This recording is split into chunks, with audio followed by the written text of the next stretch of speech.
Mapagpalang araw kababayan, pagluluto tayo ng gisadong sayote. Nandyan ang sibuyas, andyan ang bawang, at nandyan din ang ating kamatis, no? At nandyan din siyempre ang ating may wagang sayote. Ayan, ang pinakamin nating luto ay gisadong sayote. At pinagpakulo na rin ako ng giniling. So habang kinakukulang kayo ng giniling, gigisa ko na siya. At ayan, nilagay ko na yung bawang at lalagay ko na rin ang sibuyas. Nang sa ganun, nanuot na ang oyster sa giniling natin.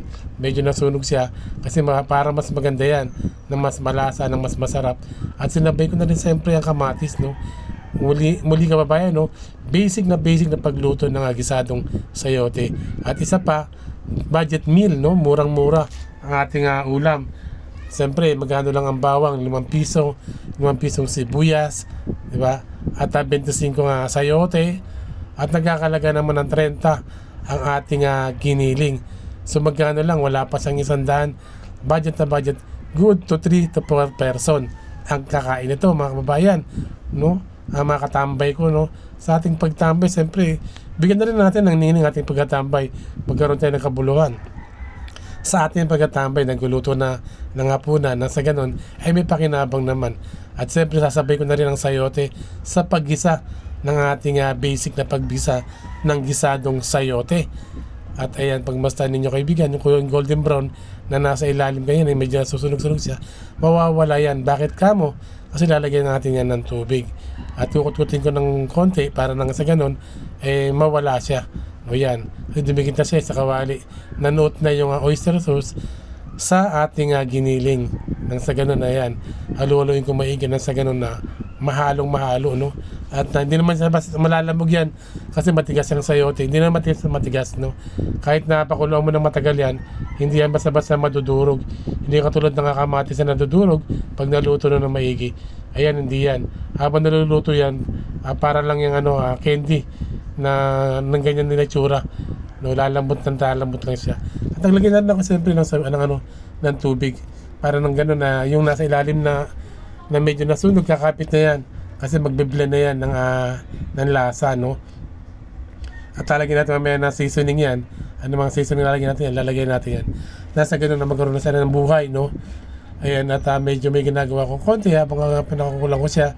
Ayan, nisambay ko muna ng ating pag-iiba at ako nagugas muna ng aking pinaglutuan kasi nga nandyan, kumukulo naman. Ayan, at haluin na natin bagya. No, yan. At ito na ngayon, natakpan na natin siya. Habang tinatakpan na, nalakasan natin ng konting apoy. Ito na. Yun, no? Yum. Ayan, luto na. Maluluto na pala. Hindi pala luto. Maluluto pa lang ating gisadong sayote, no? Sa gabi nga. Ito nga pala, ulitin ko lalagyan ko na siya ng konting muna seasoning na sa ganun malasahan natin. At kung kulang man, ilalagay natin yan ng buo, no? At hindi na kami masyadong maglalagay ng bechin kasi okay na timplada niyan, Kumbaga sa meron na siyang oyster sauce at medyo okay naman ang pag-isa natin kasi seasoning na yan, kompleto na galos naman yan. Maglalagay ka na dyan ng konting asin, hindi na masyadong marami kasi baka magabul ka ng tubig sa sabo pagka umalat yan, no? Ayan, binuhos ko na lahat, medyo okay na yan kasi tanansya natin nung alat niya kanina kung ito ba pag binuhos ko siya kasi maghahirap magabul, maglalagay uli ako ng tubig. Kaya yan, kaya tama-tama lang yung tubig natin kanina. At lagay ako ng iodine sa konti lang, puro konti lang, no? Kasi iba-ibang panlasa tayo, kailangan medyo matabang. Kasi pag purong maalat magtatakay kakain yan. Napakaalat, mag-reklamo yan. Kailangan medyo matabang kasi meron naman tayong patis dyan na pang sausawa natin na paglagay sa ating kanin, no? At ayan, no, mga kabayan, sa mapagpalang gabi, ang atin sa inyo ni Tambay TV. So may pakinabang na tayo sa gabing kay ganda. Nakadalawang luto na tayo ng ating ulam. At siyempre ito na ang ating isa pang ulam, no? Puro pagtitipid yan, mga kapatid, no? Good to dito po, kwarsan lang yan. Ito na ang ating gisado sayote. Basic na pagluto ng ating sayote, no? And at muli mula Luzon, Visayas at Mindanao, isang mapagpalang gabi sa atin lahat dyan. Nawa ay nasa mabuti kayong kalagayan. Ano man lang yung ginagawa, ay huwag tayong papasalamat sa buong may kapal sa buong araw na ibinigay sa atin. At muli salamat. Naway supportahan ninyo ang ating ating munting video na to, no? Ating palabas. At ayan, ito na tayo. Maraming salamat. Sayote.